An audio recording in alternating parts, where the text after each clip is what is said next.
Dès tout ça, maman Clarisse Wechi, éternel Dieu, a eu à travers l'Iwa Moutou. A benga yo kate habité le côté la Moutou, Moutemana Longola Longoli. A benga yo kate Longoli sous Moutou. Pourquoi? Parce que yo soit conscience, comprendre que t'es. Moutou ne va pas ma koufi. Moutou ne va pas ma kété. C'est qu'il faut n'être la kaka, éternel Dieu. Donc à partir de là, on a dit que zonga penza Moutou, yo pas pena que non ça va bien ma bé. No salango mena funa koma na dossier de lobaka donc na koma kocha lokolo ndi ba Congo wala baka tula dikolo ntala la famille la pesa ki soki mutaba comme bonga fa kufa sur la famille la biso so mutaba akomi kozo moi vie ba comme oyo to li comme luke pela o sofite ba ko atana nzela e kobo nzela bière ko bobulu ti boko mon accident mon camarade mo yebo 2 jours 3 jours qui oh c'est la vie mon boy oh yo baka la pour ma famille ce ka to longo ka awa na ozongi na makamna na kini et le pasteur wana na pese mbote pasteur Samuel ava tiko na matadi pasteur Samuel na pese mbote tangu ba consacrer na lobby gula au Seigneur linga ka zala parce que yi mutu ko la pesa qui est vision to prier et ba 3e jour avant de biso tangu no bonde là na suite des visions na moni yo ozo libotano pon bango baleka ezate mais ozo likolo moko tena ngambo poza ki mulaye munene mais ozo libotano moko okatsaba ozo moko okatsaba et na yo la na suis deuxième vision que na moni hotel mo simbi bible munene hotel mo lati tinika pembe hotel mi devant ba immeuble Otémoté, Otala Likolo et tous les races derrière eux. Bon, c'est Otala Likolo. Il y a un monde bassin en Zambie et belé, il y a faux, bah comme pas faux. Nous sommes vrai, bah comme pas faux. Pourquoi bah comme c'est bon bah faux. Tout comme si bassin en Zambie le roi Banzambi pe morboy. Oui, Bible lobike. Confiez-vous à l'Éternel, vous serez affermis, mais à mes serviteurs, vous réussirez. Oui. Mais comme ça passe n'a pas sans embêter. Et ça défaut. Nzamba la jaloux. Tant comme si mon sans Nzambe le quoi Nzambe. Au PC plus sans Nzambe. Appelle oui. Dans Ézéchiel chapitre 3, verset 20. Dans Isaïe, si un juste se détourne de sa justice, Éternel Dieu de devant lui et il pourra. Ce qui a évité quand on a dit, ce qui a évité que nous avons la bac. Ce qui a appelé dans Zipi, dans cette chose là. Si les gens ont appelé au dénoncer, on appelle.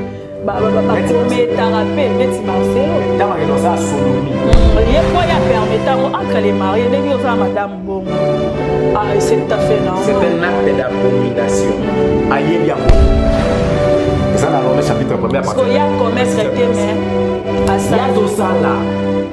Avant de sa mère, elle fait ça le lot dans un négation. Très heureuse de se retrouver encore une fois. Un grand merci à tous les téléspectateurs qui nous suivent à partir des 3W. Là, je vois Évangéliste et Longa Télévision. Un grand merci à tous nos fans et à toute leur grande famille Internet. Bonjour et bienvenue dans votre magazine. Voilà mon histoire et ma conviction. La deuxième partie de cette émission. Dernièrement, la première partie, on était avec le pasteur Jules. Il a parlé de son histoire. Maintenant, Tokolo Bela, à partir de la conviction. Bisika Oyo Ayambi, Jésus Christ comme Seigneur et Sauveur. Faire plaisir, là c'est mon devoir. Mon devoir c'est de faire plaisir étant donné la présentatrice de cette magazine. Mon histoire et ma conviction avec la sœur Clarisse Weti. Voilà, Bissoni Longa Tolobaka, Yesunde Moto Naliboso, Yesunde Yende Mosapinza Malola Apambola Bune. Abonnez-vous aussi massivement. Aimez la vidéo, like. Vous ne serez pas de si, hein. Bo abonner. Bo suivre émission, bo partager et ça abisso bien. Place encore abonner, on a cloche à notification et bimi en rouge au Tiwana. C'est-à-dire s'il y a des émissions et comme directement. Voilà, merci beaucoup. Je suis passé sur le plateau, je suis avec le pasteur Jules pour parler de la deuxième partie, mon histoire et la conviction. On va essayer de discuter durant cette émission. Je dis Pasteur Gilles Mbote. Mbote, maman Clarisse Ouetti. Boni. En tout cas, par la grâce de Dieu, tout va bien. Nous avons battu la biso. Surtout c'est parce que nous avons battu le télémi. Ok. Boni libota mobimba pe balanzambo kokamba. Libota nanzambe premièrement, ils a bien malamu mingi baza malamu et libota pe yanga moko baza bien partout dans le monde parce que au moni tous appellent na bandeko partout et là on a profité na pesa maman na ngambote et maman bientôt sempanza na profité na pesa ba leki na ngatu et mbote ska bazali et donc baza bien parce qu'à tout moment to solo là to iba na ba santé donc voilà. Tout va bien. Voilà, tout va bien. Merci beaucoup. Avant toute photo, tu as vraiment mon zindo et mon colonalelo, quand tu as prière, pasteur. Éternel Dieu de grâce, le Tout-Puissant, Dieu de toutes choses, le Maître suprême, Topesio, merci pour le moment opportun où vous permettez de tout le banatina na yo. C'est éternel Dieu où nous sommes ayotés à la musique par le nom puissant de Jésus-Christ. Éternel Dieu de gloire, c'est éternel Dieu. Tous à la espérer par le Saint-Esprit. C'est que mon nom yangoya espérer biso en fait tout le banatina na o ezaya yote tout le bayangote. Espérer biso de plus, c'est que éternel Dieu moment oyo batino so bakolanda message oyo bazala édifier. Nous so kolanda message oyo éternel Dieu vit ya mbongwana ekotela ye par le nom de Jésus-Christ. Nous avons ainsi prié. Amen. Amen. Voilà, dernièrement, Tosuka qui avec le pasteur Jules na place à témoignage. N'a bien encore du genre témoignage, mais moi j'aime appeler ça mon histoire parce que dans notre vie, il y a toujours l'histoire qui ne manque pas. Car on a bien Jésus-Christ est le véritable historien parce qu'il a passé, il a laissé les traces un peu partout dans le monde. On a parlé de Jésus-Christ, on a parlé de l'histoire de Jésus-Christ. C'est pour cela que mon histoire et ma conviction. Tosuka qui place le bas qui était regret non qui plus quand tu as perdu ta maman et ton grand frère non sosoye kokufa de bisika Tosuka qui et puis tu vas nous parler de ta conviction quand est-ce que tu as reçu Seigneur Jésus-Christ comme Seigneur et Sauveur. Pour nous bandeko tam subalanda quitté et l'autre fois émission sala qui première partie et Tosuka qui place le pasteur Gilles ezaki ba douleur moko to lobakango ba blessure intérieure. Donc tant on perdaki maman na biologique, tant on perdaka grand frère naie, est-ce qu'on comprend bien que nous bien cette fois-ci vraiment attention nous tambola mabe, cette fois-ci faut na zung samo lokolo sima parce que ndé tout ça ka boy maman Clarisse Ouetti éternel Dieu a wikolobela à travers liwa mutu. Au benga yo kati habiter loko tila mutu bo mutema na longola longoli. Au benga yo kata longoli sou mutu. Pourquoi? Parce que yo ozwa conscience yo comprendre que te mutu no votila mutema kufi. Mutu no votila mutema kete. C'est que funa tila kaka éternel Dieu. Très bien. Donc à partir de là, ndena kiko zonga penza mutu yo yipa pena kino non ça ba vie mabe no sala ngo mena funa koma na doser de tolobaka. Donc na koma kocha lokolo ndi ba kongo wala baka tula dikolo tala. Donc avant na tala lokolo nazo tala et maramoni les kaki na continuer qui vinanga vie artistique. Comme d'habitude nous allons continuer on continuer comme si otala na comme si ko raisonner que non sala musala oyo pour honorer famille mon robot parce que ngali na komi maman na komi papa na komi responsable et na bandi ko sa musala ngalo lenge sengeli ya ko boya o ezaba mabe ya ko éviter ba désordre ya ko éviter ma mususu ya bo lenge na komi ko boya yango et ya ko comme na tamo ko boye et toujours prier maman Clarisse Ouetti. Ce depuis toujours prier tout aussi. Mais toujours prier, qu'on prier il y a le monde a quatre mots de banda. Qui n'a pas prié mais moi qui n'a pas mis la bière. Qui n'a prié moi au salon de mon vie mon beau.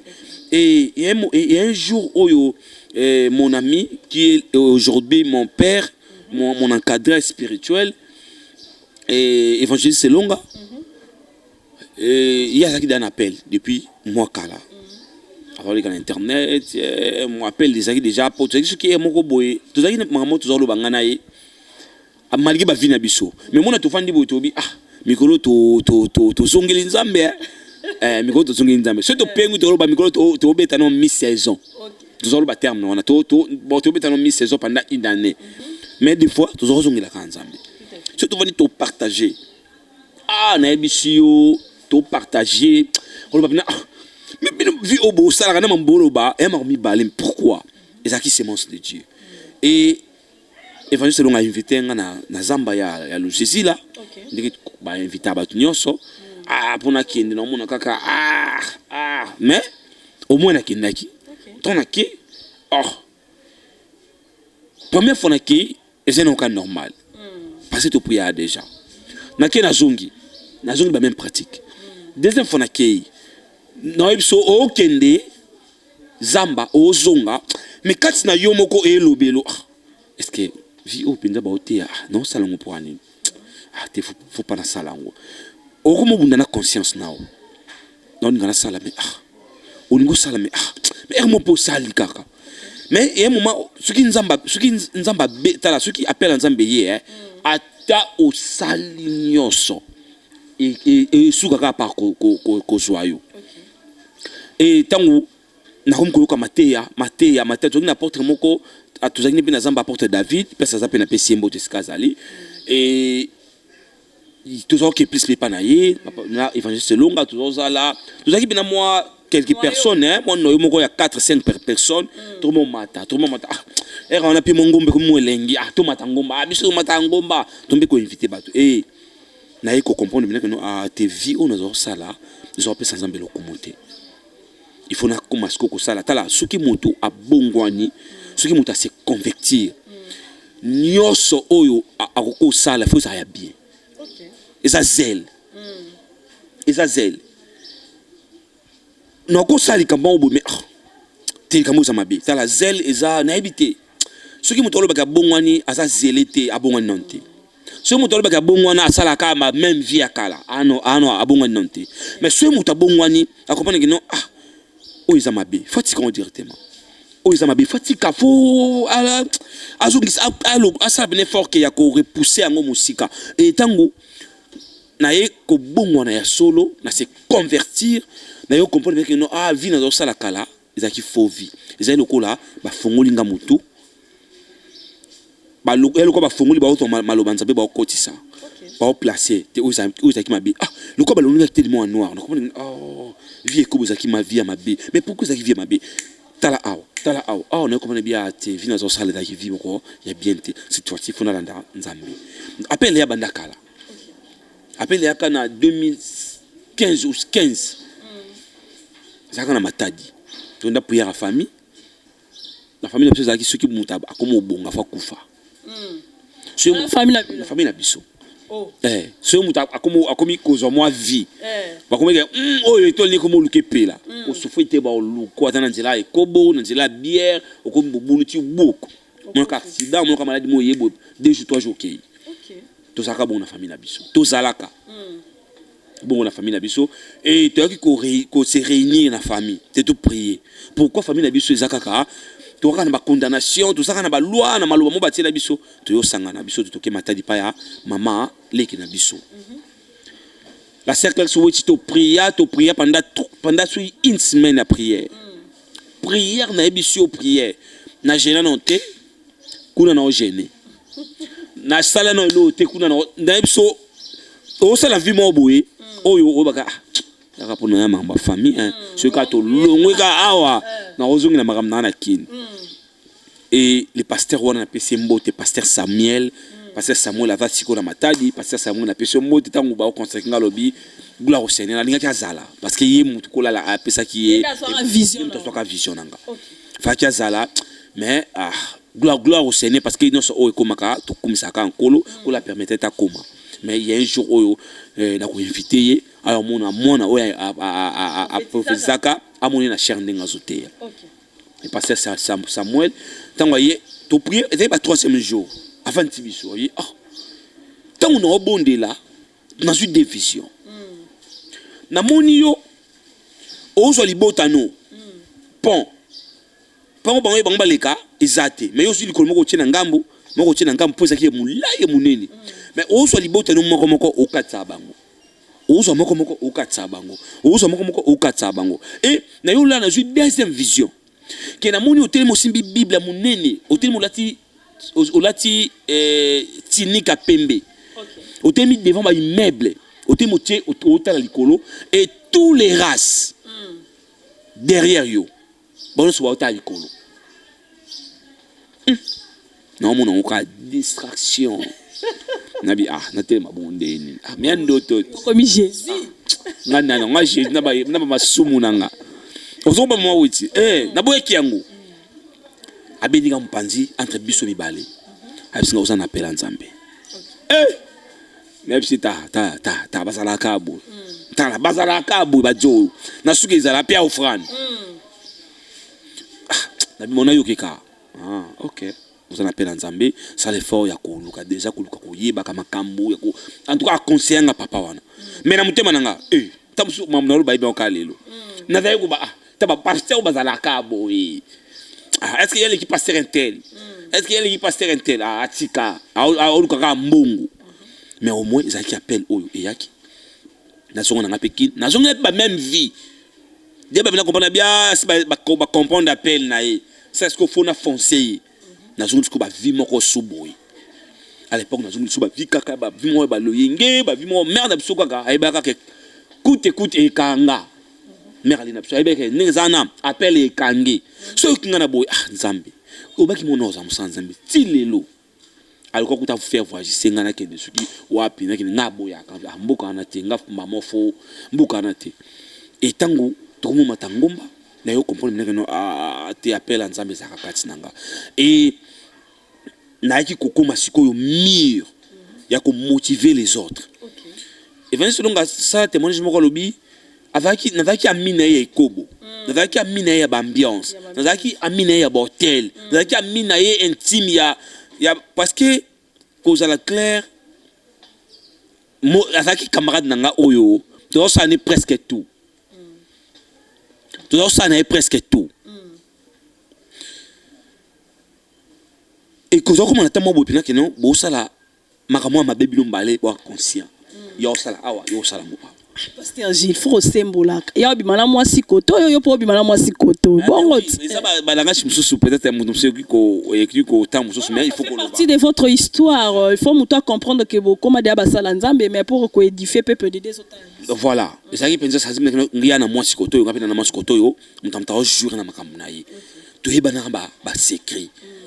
Mais alobango asate mo jabi tangu na kola benginga na komo mata zamba na mata e comme na tamo boy na bité ami ya ekobo nanga ami ngabi fo na mimila mambo Nzambe mutanda la tsanga ba chambre oh plan elo mo ebimi koto il faut ngapi na mimila mambo Nzambe ndaya ko simba ngapi papa to mata zamba to mata na opezamba to mata na opezamba yo yibike na théâtre ba yebisa yo ke o bonga na théâtre te parce que ngapa yebisa nga bongo paix à son âme par le pasteur Guy Mavangu autokufaka na année oyo ya 2000 na année au kaka pasteur nanga yebisanga lobi papa Gilles non mona yo obongi na théâtre te mama witi na ko na kufa za déception à vie mobimba et l'équipe na moi ça décevoir nga na salle théâtre na bo na souffrance na boy ko ça n'importe quoi pour qu'un jour simba na simba mbongo mais mbongo moka ba miette mbongo moka ba miette mbongo moka boyo mbongo mombo ikaka non bongo na théâtre teneni na nyoso na yibi na théâtre na komaka na zek na komaka na ba chaîne on a commis la ba filmer ba chaîne pe minene na koma ba filmer na ba to donc na bonga te comment on a yibi que tant na koma lobby et Christian nanga evanda te un tel pas komaka ko zo mbongo ko zo ba chaîne mususu ba ko binga komaka mais non bon na yoka na sala dossier au tata idée évangile selon rappelant eloko wana o bonga na théâtre te o bonga msala Nzambe saka esprit o yibi mukumbu za nsima nao wana appela Nzambe bon le quoi zeli pe comment oya tala ce ko la bloqué yo mama weti ata o salinde ni na bisio o ko longwa te taka Nzambe le tout puissant tanga bloqué nga na ko mumata na bité na ko mata nga mote intel yaka te faut libota nanga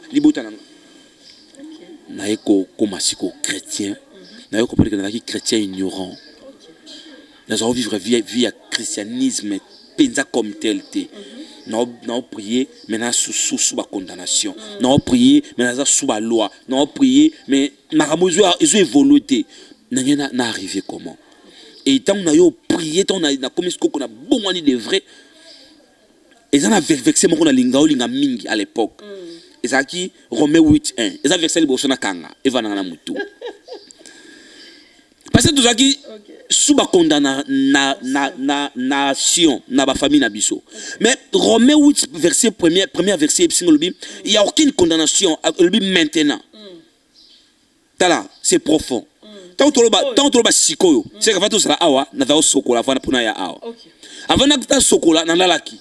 Avant na lala il y a des choses dans Sima. Mais Bible le dit maintenant, c'est que maintenant il y a aucune condamnation pour ceux qui sont à Jésus-Christ. Amen. C'est que kalananga condamnation zalaki, ba loi établie zalaki, ba malu ba tilanga isanini ezalaki. Et tant on a bon on s'est converti de vrai, na comme chrétien authentique. Na comme tambo na nzambe. Na sokolo lo ba na osala. Na verset yo sangolbi kolo yo sangolbi mais sikoyo. Et ça que nous sommes côté et ça na yo. Oh, mais ndena bo na prier pour na condamnation te mama wichi. Non, oh. Tant on s'est converti vers les bosso yanga. Kola lo ba na na version wana. Que moni yo, le quoi connaissance ezali ko simba libota na bino. Mama nanga uto ya na consécration. Azaki pa nanga to va ndi avant zonga tondo partager na bien pas pasteur. Mère na biso et na biso ko bon ponanga. Na zo mama lek nanga ako bon ponanga. Mama Odette na pession mbo de sikozali. Mais quand na mi ko consacrer na 20h. Na 21h so benga frère Gilles. Yo. Ça se frère comment pas. Benga pasteur. Non la petite femme nanga moko Jean si to benga les garder du temple. Végile benga Végile. Donc Végile yo avec Végile as pasteur.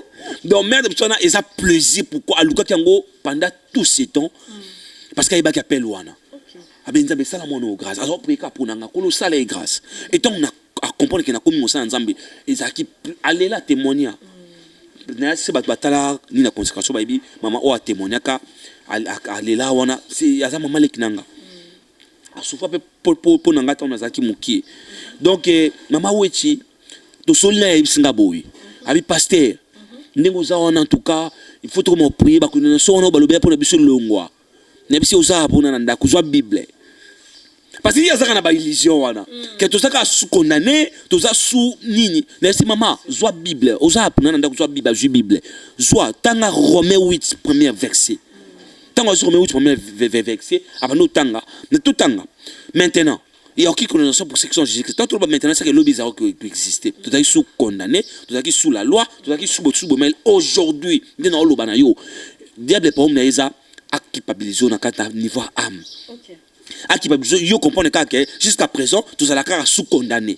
Jusqu'à présent tous à la cas sous la loi. Biso to bongate, biso to balaté, biso boy. Non et ça atabat bola da biso siko. Que ceux qui ont se convertir de vrai. Tala, ceux qui ont Jésus-Christ na vie non, osa convertir que nana Jésus-Christ na vie nanga, non lobano. Tika ba illusion. Tika ça ba pensement négatif parce que diable a culpabilisé yo, a tu ba pensement pour quand ça kaka yo nous en balaté, famille na bino botate, famille na ba botate, ata obali, so balité, so bali bitumiki na niveau mariage, au botate. Ceux qui boté avant mariage té na oyebiso, so aux anges Christ na vie na yo. Longo le lokwana na muto. Tanga Romains 8 premier verset que maintenant il y a aucune condamnation pour ceux qui sont en Jésus-Christ. Donc le corps obi kana kata Jésus-Christ. On a condamnation té. Condamnation c'est qui nini? Et le nga pour na yangote. Muto azana kata libulu. Asoko bimsamta azana kata libulu. Impossible. Muto azana capacité bimsamta azana kata libulu, muto azana libre. Asa yokanga mate. Nda ocha loboko. Tiens-moi. Abendio osenini. Obimi. Voilà, merci beaucoup le pasteur Jules Nanina Zorama Mukie Nangomba, Tombo Bandiko Matangomba na l'évangéliste Elonga, Lobaki de Fozo Matangomba, Ozozo Ngakana Bassienne vie, Ozo Matozo Ngara Bassienne vie, Tombo Bandiko Matangomba. Malgré on a prophétisé pour toi, malgré tu as eu message que aux serviteurs de Dieu. Quand est-ce que Okomaki chrétien authentique? Tant on a reçu qui Jésus-Christ le cola. Sauveur et Seigneur Nanga. Okay. C'était au mois d'août 2019. Okay. Au mois d'août. nazali nanga okende ngomba nayoka pe parole mais ntango na yo ozwa baptême parce que nga azalaki moto ya catholique famille na biso baba bata catholique babati biso na bakopo oh nga na yebi na bible eza na verset moko te balobaki moto fo bati na kopo il faut mayo sa nini et tu la pourquoi parce que ton babati jo vi na yo wana et ça nini et tu l'ékei on s'est converti de vrai et tant automatique to connais retraite moko il y a 6 jours et ça langa na ebisio ba coach na mayo ma milinga image on est dans la chaîne je pense et na chaîne bolukango ba cotission na mai obimi tala il y a des oyo ba cotission na mai na esakwa na kofi na Jésus Christ na seku na Jésus ba mana esakwa baba wichi na zo mona te na ko mona na une parole de connaissance té à l'époque mona bisio kolo tala nzambe soki osana mutu mama wichi na bisio ba sine mona naka nazo ebisa yo ya ona ngomba oboma biso na Jacques na ngomba obengo mais c'est Jacques na papa évangéliste longa tikelanga journée abisinga bité natikelo pe o oteya na otaka version na Jacques na bi orema mama ocho yebi que na zo vexa ya Jacques wana avec des révélations fortes révélations nzamba loba na nzila nanga. Et au yebi comment est-ce que notre la parole de connaissance comment est-ce que nous avons le kambo ekomi parce que Bible est biso que tango au bongwani ya sika et ça na Marc 15 je pense Marc 15-16 mutoyo a bongwani ya sika ayambi Jésus sur le quoi sauveur Christ est sauveur mutuwana aka te qu'il faut passer par pour répondre il pas ko répondre mutu mutabiki Marc 16-15 Marc 16-15 oui. Il faut mutuana tala des fois eza monito ya moni basala nzambe ebele ya faux ba comme pe ba faux nous sommes ba vrai ba comme ba faux pourquoi bandi ba comme si ba faux to comme si pe ba basala nzambe pe le roi ba nzambe pe morboy oui bible lobi que confiez-vous à l'Éternel vous serez affermis mais à mes serviteurs vous réussirez oui mais comme ça pasteur n'a pas de nzambe té et ça défaut nzamba za ka jaloux tant comme si mo sa nzambe le quoi nzambe au pesi plus nzambe et tango to linga to comme ça ba nzambe na place mo boya nzambe et ça nzambe bien té oh yo moko mutu wana oyo obongwani ya solo oyambi Jésus Christ le Christ est sauveur na yo wana capacité de ça pe miracle wana capacité de prier pour na mutu pas biki ozo comprendre ma wechi. Donc tango to na moment na tango biso to vous les hommes mata biso oh ba doit que biso ba service to sala o tipe pour na mutu mutakoi prophète Glody na peso mote so Rolanda biso prophète Glody avec na ba Israël ni mo boui papa ba aigle to zaki na ye maombi na zamba wana na biso pendant so 2 ans oyo maombi ya ba maombi aibi ke bazaki na ba guerrier premier na moloko ba biso ba Thomas Fabien Poi ba tuzaki belé na ebisio il suffit kaka au croire na Jésus Christ le quoi Christ est sauveur ozana ka pasteur sala ba miracle et le Bible mutolobi yango et tangonga na se convertir de vrai ko la salinga ngolo to comme na ba capacité à osaba makambo belé na nzambe pourquoi parce que to bonga na ki de vrai. Voilà, merci beaucoup le pasteur Gilles en chite déjà.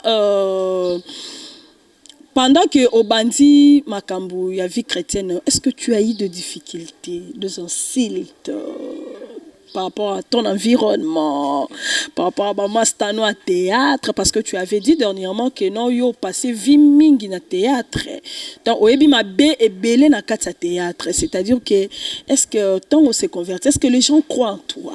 Tu es devenu pasteur aujourd'hui, tes amis là, ils croient en toi, ton environnement. Est-ce qu'ils ont yambi vraiment col pastoral non de vrai? Bon, moi je sais, tout début sera difficile. Début sera difficile, et ça qui est difficile pour Nanga.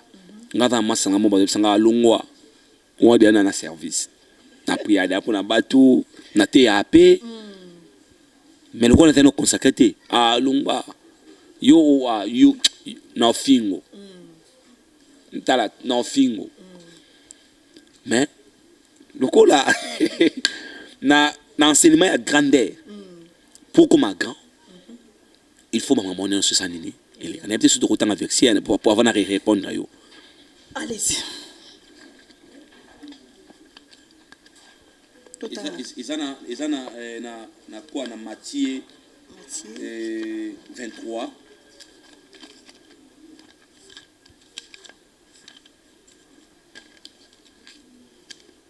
Matthieu 23, 8 à 11.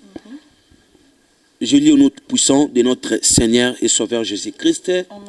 Mais vous ne vous faites pas appeler maître. Okay.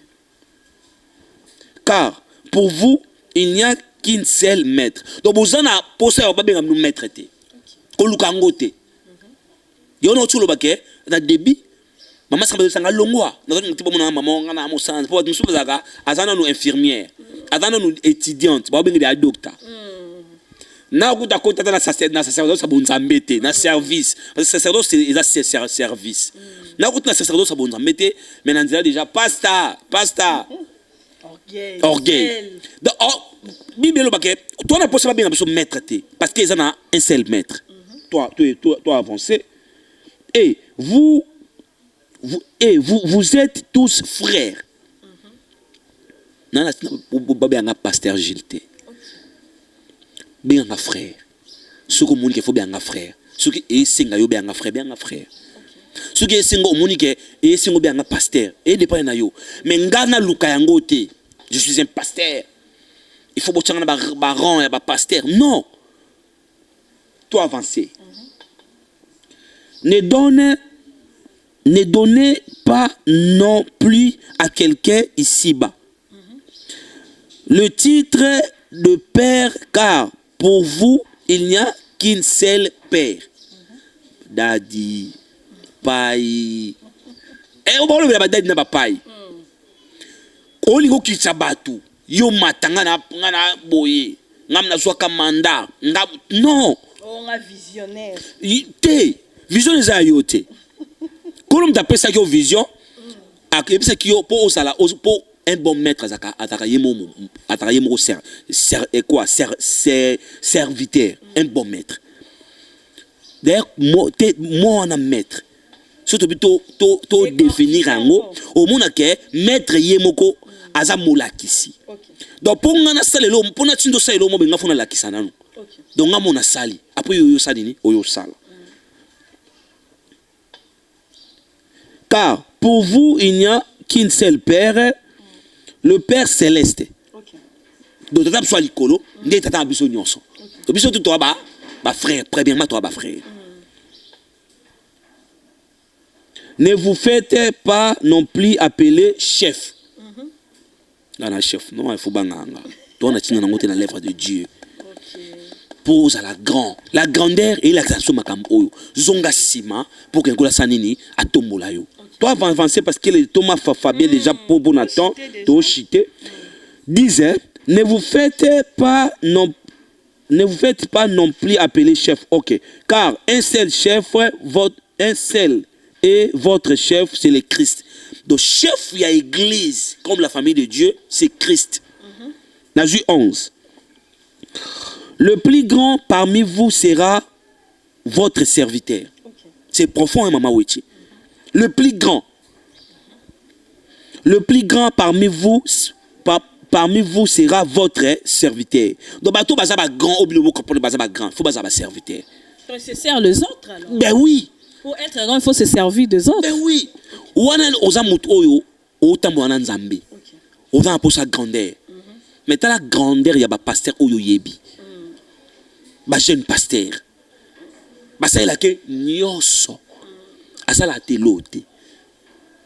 Est-ce que mutabonga à cause à la grand Bible peksango. Grandeur wana juangwab. Non, parce que nous la grandeur aujourd'hui pasteur Gilles, tout le monde en cas parce que tu as une grande église, parce que tu parles un bon français, oui, parce que on exhorte ta kabatu vers l'avenir. Au terre la sanctification, au terre le péché, au terre. Yango ten des grandeur maman Wechi. la grandeur est tant au mibomi pour au télémisa bateau morobo tant au continue service à bateau et ezana bateau moko na ba qui ba chrétien moko ba bataliloba na sepela na bango parce que au monde na ba pasteur na bango ba komba prince. OK, très bien.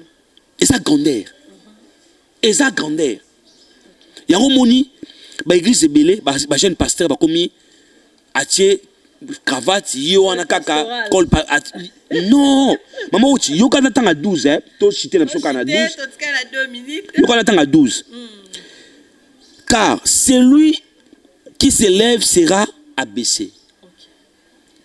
Ba gloire na bango wana na ba grandeur na bango wana ba mi tombola poni ba okitate. C'est que ça nzambete. Ils ont nzambete sérieux. Ah, c'est qu'il y a quelque chose dedans. Ah mais oui, grandeur on est nzambete. Pour grandeur en nzambé, il faut yo aux la serviteur ya ba sousou. Mais il sert le mais ils ont servi déjà bateau en prêchant la parole de Dieu. C'est pas ça. C'est pas ça. Parole de Dieu au théa, ils ont eu au théa ngoté. Ils ont le Saint-Esprit. O zo habité kat na yo, ndé au théa ba à travers yo. Parce que tant on appelle yé, ko la bengi yo. Oza yo moto mi vande ko la té, ko lo nem ta boni.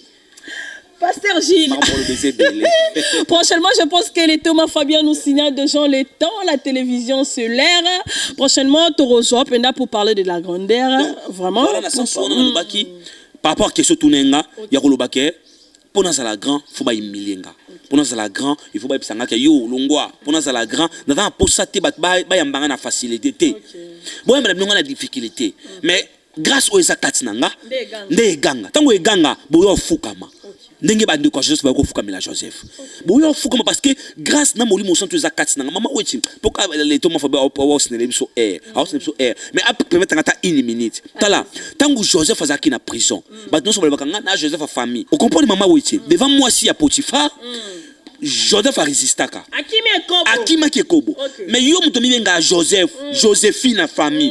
Devant moi si to devant esprit wana ya Potiphar ya moi si wana ya Potiphar est-ce kima ki parce qu'il faut kima so kimi bakangi yo grandeur eko kutano place ba okanga mais yo okimi persécution libelo ba beaucoup zo en abondance mais avec persécution tango na belo mabo amuke tango to komi tango pharaon azuba ndoto Mutoli Mbolate, avant que le gouvernement Mutoli Mbolate, moi parce que n'habité à la Mutoli Mbolate, maintenant en prison, parce que Joseph Faye à Limboli.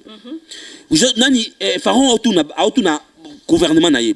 Est-ce que ça n'a mutu moko ana toro so mutu mo capacité le quoi muto qui a l'esprit de Dieu. Ah ate, aduna est-ce que muto c'est l'esprit de Dieu. Maman no yebiso, c'est un esprit de Dieu. On a capacité ça nyoso. Pharaon yebisi Joseph Faye Natio likolo ya Égypte à l'époque Égypte c'est grande puissance. Natio likolo Égypte. Ngal pharaon na likolo ka par trône, ni na roi, ni na likolo mais nyoso oyo loba. Ngananga non sala. Mama weti. Et ça pourquoi cause na esprit de Dieu et puis osa grand. Osa la pratique pas grandeur, y a pas grand. Et puis on a grandeur moko boy. Et là moko ça nga sensible. Pharaon a yebisa a loba na quoi na Joseph alobi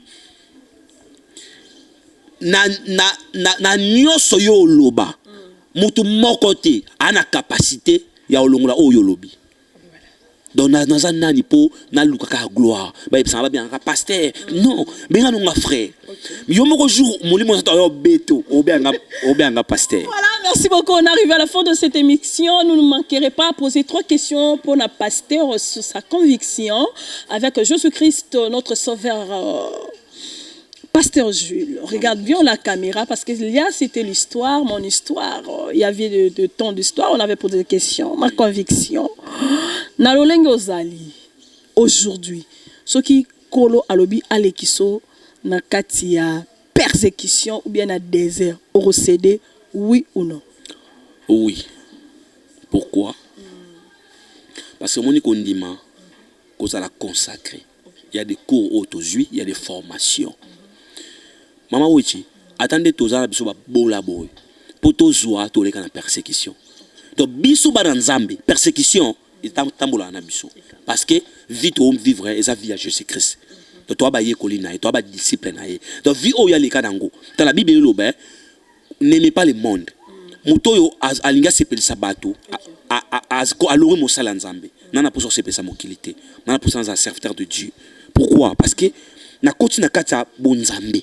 Le gars na koti na kata bonzambe, na kata sacerdoce, na sa consacré. Donc qu'il pleut, qu'il neige. Faut na kufana Jésus-Christ. Regrettes-tu d'avoir accepté Seigneur Jésus-Christ comme Seigneur et Sauveur? Ben oui. Tu regrettes d'avoir accepté Seigneur Jésus-Christ comme étant que Seigneur et Sauveur. Niveau vous allez consacrer nos regrets comme maman oueti. La celui qui vit aux vie difficile. Nous sommes accepter ngo. Ya on na beta le solo l'autre fois maman na ebisinga est-ce que yo koka? Pourquoi? Parce que ko soit mandat wana, ko soit pifona lo bake na oselo tina liwa na boy na osela nkolo tina liwa. Amen. Tu vas supporter la croix de Jésus-Christ jusqu'à la fin du temps? Mais oui, pourquoi pas? Et voilà, merci beaucoup. C'était 3 questions. On est arrivé à la fin de cette émission. Abonnez-vous si massivement, aimez la vidéo, likez, vous ne serez pas déçus. Mon histoire et ma conviction de Koyozo Talanga, aux imposa Ole Kalatio. Une histoire et ta conviction.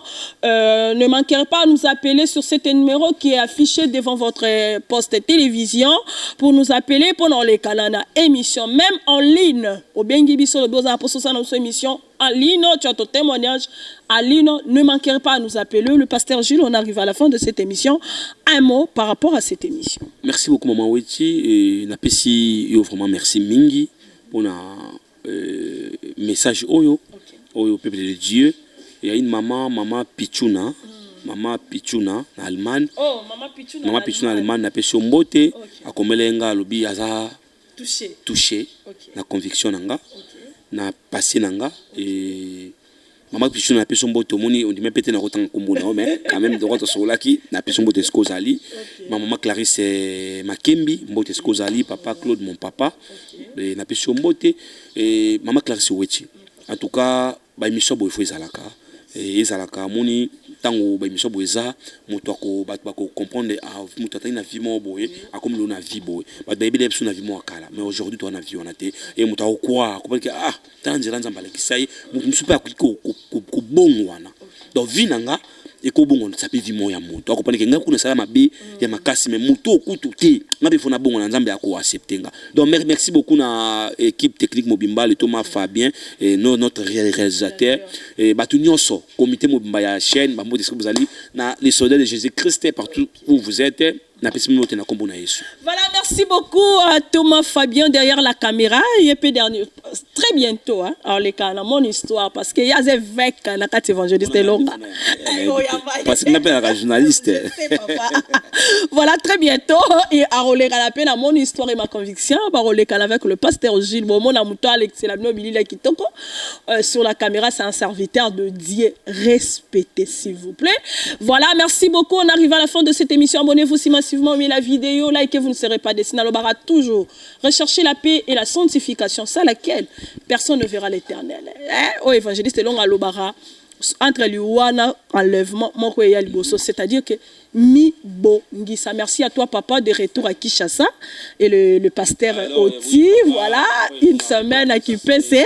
Bazongi déjà, il est révérend Oti. Voilà, ils sont là. Merci. Et moi et vous, on se retrouve prochainement. Que Dieu vous bénisse. Bye.